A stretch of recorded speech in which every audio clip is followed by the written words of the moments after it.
Welcome back to the Indian Wisdom Podcast. I'm your host, Dr. Raj Balkaran, and today we're going to dive into something that is as perennial as it is elusive. That is creativity, the creative process, creative inspiration, and we will look to a fascinating text, a vignette from the Vālmīki Ramayana, from the story of Rāma, whereby verse itself is birthed. This is the birth of verse. And this verse, this primordial verse, this first verse is actually a curse verse, an act of creativity that is actually cursing someone else to die. What does this mean? What are the circumstances of the arising of this verse? And most importantly, what does this tell us about our lives, inner and outer? What does this tell us about the creative process? Whether in terms of what we can understand about it, or for those among you who are yourselves creatives, how can we emulate it? What can we learn experientially about the creative process? So once upon a time, the great sage Vālmīki. There are many versions of the story of Rama, the Ramayana, and the Vālmīki Ramayana is the oldest Sanskrit articulation of the text. Much to be said about that, but I will not digress into scholarly quibbles and lecture herein. Let's stay a little bit focused on the story. So once upon a time, the great sage Vālmīki posed the following question to Narada, divine celestial being, Narada, said, is there a man in the world? Is there someone who is truly virtuous? Is there such a person who knows the ways of righteousness, who is truly virtuous in the world? And without hesitation, Narada answered Vālmīki, oh, yes, of course there is. His name is Rama, the beloved, noble Rama. And Narada went on to extol the virtues of Rama and tell, indeed, the career, the story, the overarching tale of Rama, how, due to some political palace intrigue, on the very day of his would-be coronation, he accepts exile into the Dandaka wilderness for 14 long years. And his wife Sita accompanies him, as does his sidekick, loyal brother Lakshmana, and they have various adventures. And one of those adventures or misadventures is actually the abduction of Sita by Ravana, a demon king who is the king of the citadel on Lanka. Okay. Rama wages a cataclysmic war to win her back, right? Etc., etc., etc. So there are some really, really fascinating aspects of the story of Rama, and the popularity and the longevity of this story cannot be overstated.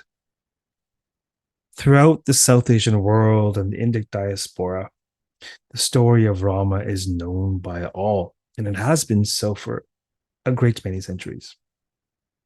Indeed, statistically speaking, more human beings who have walked the earth have known the story of Rama than those who have known the story of Moses.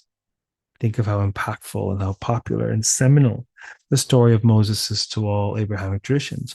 More people have walked the earth who have known the story of Rama. So it's a powerful and compelling tale of a great many things. Perhaps it is a tale of virtue. Perhaps it is a tale of intrigue, of loss, etc., etc., etc. But the Vālmīki Ramayana starts in this manner where Vālmīki, the primordial poet, he's able to receive the content of the story of Rama, the career, the biography. This is an intellectual endeavor. This pertains to his intellectual self, whereby he is gaining knowledge with respect to and in response to his query. The greater the query, the more capacity for greatness of exposition. Yes. So this is one of the bijas. Okay. This is the seminal bija having to do with content. What is the tale of Rama about? And Vālmīki's question, by virtue of the principles of framing and the compositional strategies at play, which help to guide hearers and listeners and readers towards interpretation. Virtue is crucial. This is a tale about a virtuous man. Now, you may not all agree about that. There may be some questionable decisions to be had. And go forth and question, be vexed and perplexed. If the story was simple, it would not have survived over 2 millennia. You see. And so in the first canto, if you will, Vālmīki attains the content of the tale. But the telling of the tale on behalf of a true storyteller is far, far, far more than content. The mechanics of these first 4 cantos of the Vālmīki Ramayana put together for the attentive reader the very mechanics of creative inspiration and the creative enterprise. And crucial to this is emotionality, feeling, bhava. Art is about experience. It's about an experience to be had. Art forms are catalysts of human experience, of the depth and nuance and complexity and profundity of human experience. However intelligent the art might be, however sophisticatedly structured and balanced the symphony might be, Mozart's prowess is his knowledge of the human heart, for example. So the story goes, having heard this transmission from Narada about the tale of Rama, Vālmīki goes off into the woods with his pupil by his side. His pupil is actually Bharadwaja. And he's going off to do his morning rituals, right? By the banks of the Ganges. He was looking for a bathing spot which was free of mud. What does this remind you of? Clear water flowing, free of mud. Is the lucidity of water perhaps lucidity of mind and mind stuff? Free of mud, clarity of thought. Yes. So they found a lovely bathing spot, and the water jar was set down, and Vālmīki was doing his thing in terms of his morning rituals. Okay. And he was really enchanted by the flora and fauna about him. He was sort of in rapture at the glory of nature, its charm. You know, the birds and the bees and these beautiful, luscious flowers all about him, the gurgling of the stream. He spotted a pair of cranes, not just any cranes, but saras cranes. Saras cranes are the largest water bird in South Asia. They are fairly tall, really 4 feet tall. They're majestic, they're elegant, and they mate for life. Now, in the Sanskrit text, the word kromcha is used, and that can be translated in a number of ways. You know, it's more of a generic term for something along the lines of crane. There's a brilliant, to my mind, brilliant article by one Julia Leslie, who has done a great deal of work to argue that the particular cranes were these majestic saras cranes, and that really adds value to the story, and it adds value to what Vālmīki was perceiving. It adds insight into the depth of experience that the reader, the hearer, the listener is called to experience when you're beholding these, lifelike, majestic, regal cranes engaged in their elaborate courtship rituals. Vālmīki was just admiring the majesty and the coordination and the elegance of these creatures engaged in their courtship, engaged in the act of mating, right? And their mating rituals in general. Now, admiring their beauty and capacity to love, Vālmīki was suddenly saddened. He was in despair when out of nowhere, a hunter's arrow pierced the scene, slaughtering the male of the pair. Male of the pair left bloody on the ground. The female in shock and despair and agony wailing for her fallen mate. A moment of connection, eclipsed and sullied by unending separation. Right? There's this theme of tremendous suffering, of the separation of male and female within the pair.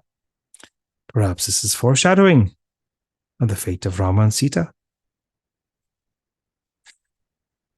Perhaps it is Sita who's left wailing. We'll speak more about this momentarily. but without even thinking, just ensconced in his compassion, his pity, his karuna,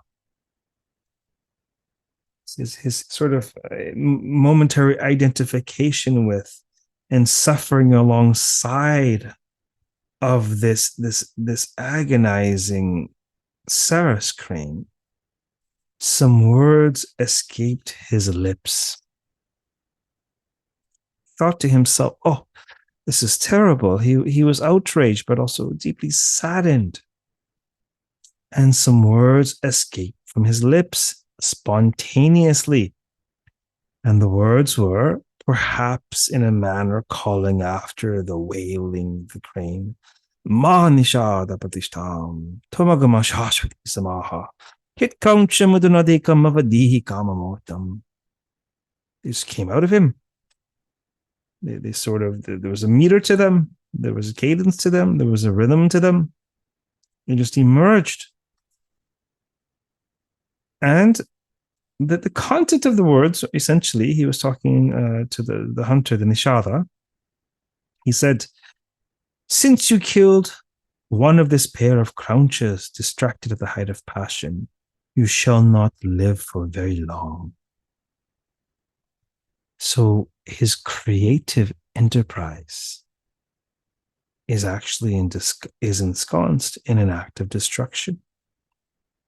How fascinating is this? And he thought to himself, wow, stricken with grief for this bird, what is this that I have uttered? By the way, the synopsis translations are from the stories behind the poses. And when I take a bit of a deeper dive into the text, I'm looking at Robert Goldman's translation of the Balakanda, of the first book of the Vālmīki Ramayana, because of course this is the very, very beginning of the text. Upon reflection, that wise and thoughtful man came to a conclusion. Then that bull among sages spoke these words to his disciple. So he says to his disciple, it's a teaching moment, "Fixed in metrical quarters, each with a like number of syllables, and fit for the company of stringed and percussive instruments, the utterance I've produced in this access of shoka, of grief, shall be called shloka, verse, poetry, nothing else." So shloka, verse, is born of shoka, grief. Clearly the motif of the suffering artist or creative is by no means new.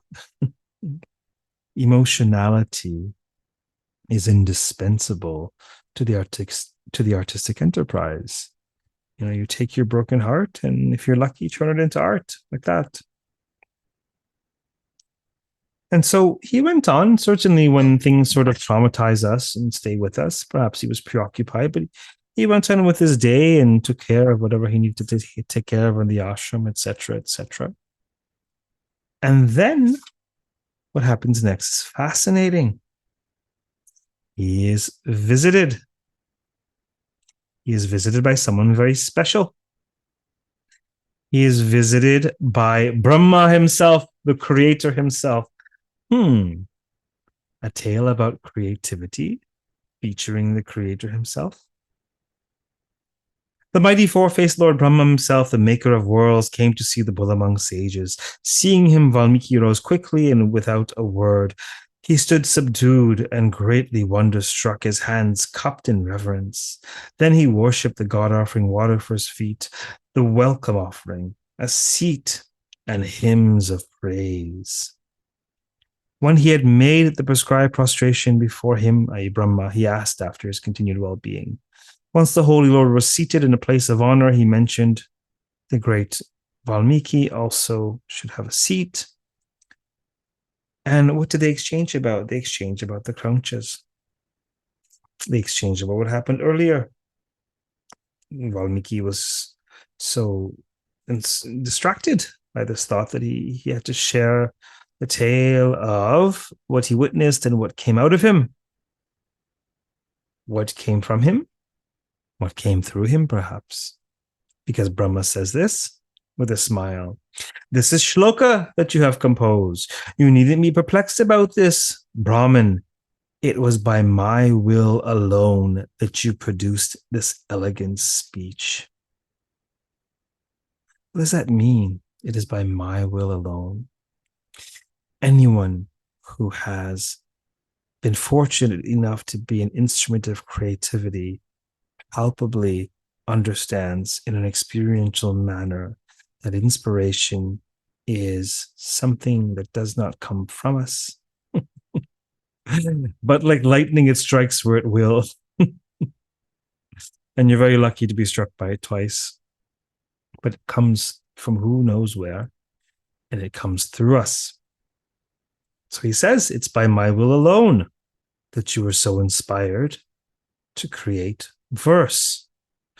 Greatest of seers, you must now compose the entire history of Rāma.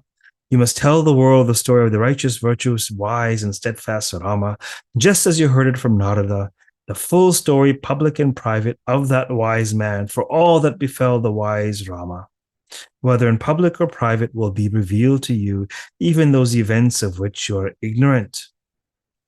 No utterance of yours in this poem shall be false. Now compose the holy story of Rāma, fashioned into shlokas to delight the heart. And then he says, it's beautiful, as long as the mountains and rivers shall endure upon the earth, so long will the story of Rāma, the Ramayana, be told among men. And as long as the story of Rāma you compose is told, so long will you live on in my worlds above and below. There's so much there, this idea of longevity through creativity, through the artistic enterprise. This brilliant mythologization of a psychic process, of a psychospiritual process. The aesthetic experience is just a hair split away from the spiritual experience, to my mind, to my heart, to my being. And where one ends and the other begins, who knows? There are those whose spirituality is artistry itself, for example. Yes. And so this artistry, both artistry and spirituality, require a subtleness of consciousness, require one to be sensitive, porous, to what is not necessarily stula, gross, material, but sukshma, subtle. Requires one to be sensitive, receptive, porous to layers of existence which are subtle. And to access that subtlety and give it voice, the music or song, or give it expression through visual art, embody it perhaps through dance, and then thereby inviting, if not compelling, the onlooker, the hearer, the seer, the experiencer to partake in that very subtleness, which the artist has channeled in mind. And so we have here, the very first section of the Vālmīki Ramayana talking about the content, the story. What is your story about? What is the structure? What we'll be talking about? And then the very second piece that has to come is perhaps the form, the verse form, and the emotionality around that. With which emotions will you tell your tale?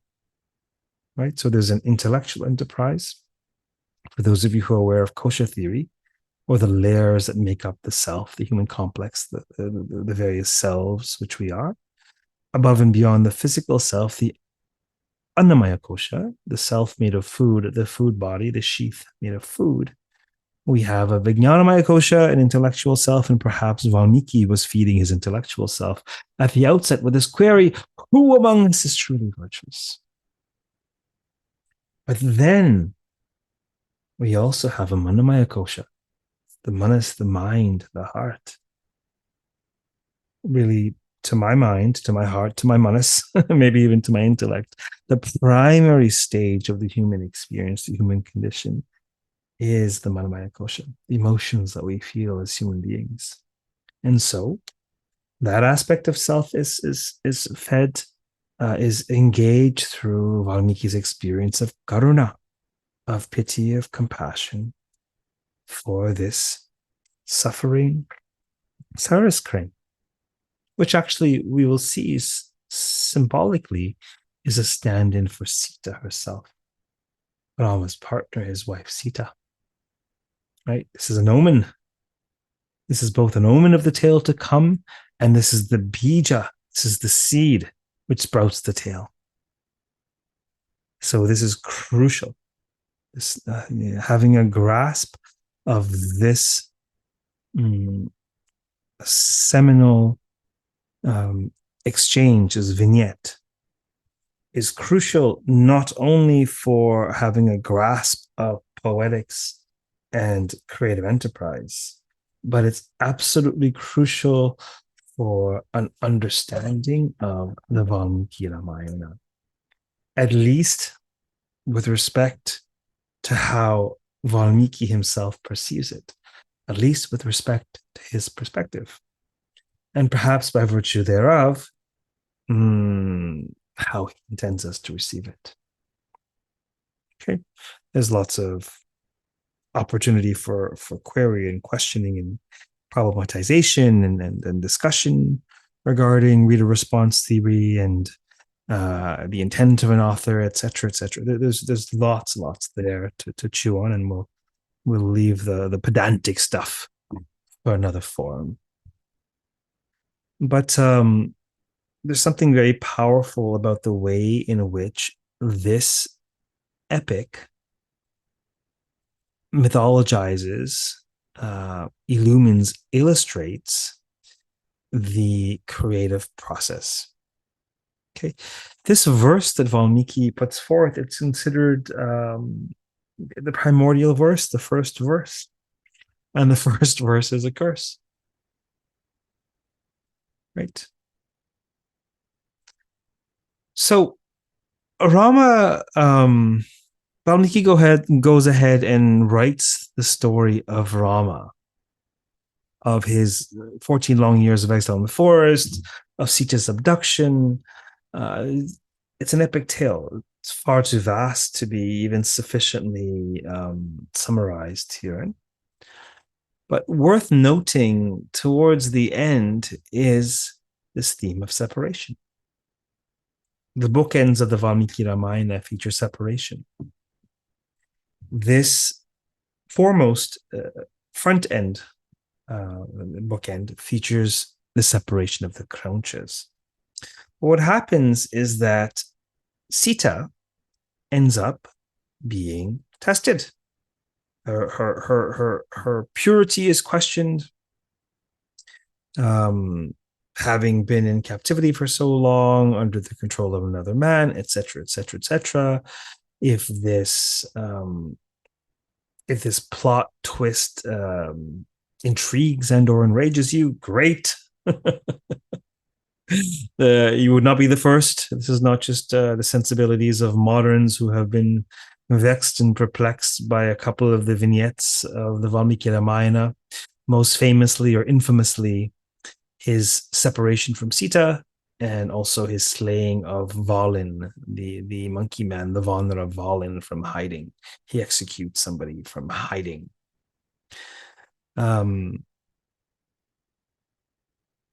Sita's purity is called into question, and she calls upon fire. And she walks through fire, and fire burns away what is impure, and not a strand of the hair of the pure noble Sita is burnt by fire. So she's already been tested. But of course, people being people and humans being humans, the world's been filled with darlings and dolts. And sometimes both in the same body forever. This isn't new. Pettiness is not new. Lowbrowness is not new. Once their exile was over and they returned to court to rule, the issue of the widespread gossip about Sita's fidelity became unavoidable for Rama. It was creating instability in the realm. Right? And he was king, and his primary duty was to secure the stability of the realm. Yes. Despite all Sita had done to prove herself, and despite the fact that she was pregnant with twins, fathered by Rama, of course, he sent her away to preserve the stability of the realm. Eventually, she would seek solace in the ashram of, you guessed it, Vālmīki. So one of the most brilliant motifs in the Sanskrit epics is that the authors themselves are characters in the epics. And I think this has profound psychospiritual symbolism in terms of the collapse of the story you're telling and your role in that story in terms of embodied experience. Yeah, there's so much to be said about being participating in the very story you're telling. So it's actually Vālmīki's ashram where Sita seeks solace or finds solace upon being, for all intents and purposes, abandoned by Rama. And so it's Vālmīki who is identifying with, perhaps, or we can say empathizing with the suffering of Sita, just as he was empathizing with the suffering of the Saras once the male of the pair was fallen, and she was left alone to wail in separation. The story of Rama and Sita is very much a story of separation.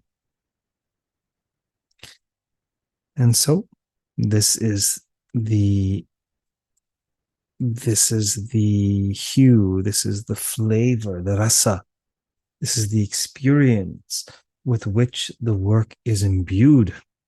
It is not a comedy. It is a tragedy, perhaps. Ironically, you have the ideal king, God on earth in human form, here to rule. But is it a utopia? I don't think so, although it's described as utopic in many ways. I think part of the brilliance of the Vālmīki Ramayana is the subtle and subversive ways in which the rule of Rama is presented as dystopic, not least of which for Rama himself. Because, Rama might be of high consciousness, perhaps, but what about the citizens? Are they petty? Are they foolish? Are they ignorant? Etc., etc., etc. And so this is the story of the Saras crane and Vālmīki's engagement with this crane to birth Sanskrit verse. What can you take away from this? Whether you are a student, a lifelong student, maybe one who just enjoys such ideas, maybe one engaged in the creative enterprise, maybe one even engaged in website copy or marketing or who knows what sort of communication. What can you take away pertaining to the aspects of self implicated in the creative process and its products? What can you take away about the content piece engaging the intellectual self and the emotional piece engaging, how would you say that? The emotional self, even the mental self, the manas. How about the inspiration coming from the spiritual self? How about the extent to which when we receive inspiration, receive, not manufacture, not create, not generate, not put forth, not manifest. When we receive inspiration, where does it come from? Is it a calling? Is it something that we have the luxury of not heeding? Right? How do we dovetail the receipt of inspiration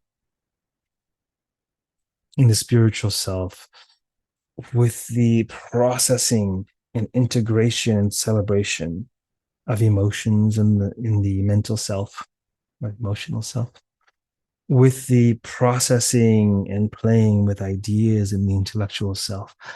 How do they all come together? And when they do, how beautiful, how powerful that process is, how impactful that product is. So perhaps you've received some food for thought and maybe even some inspiration. Who knows?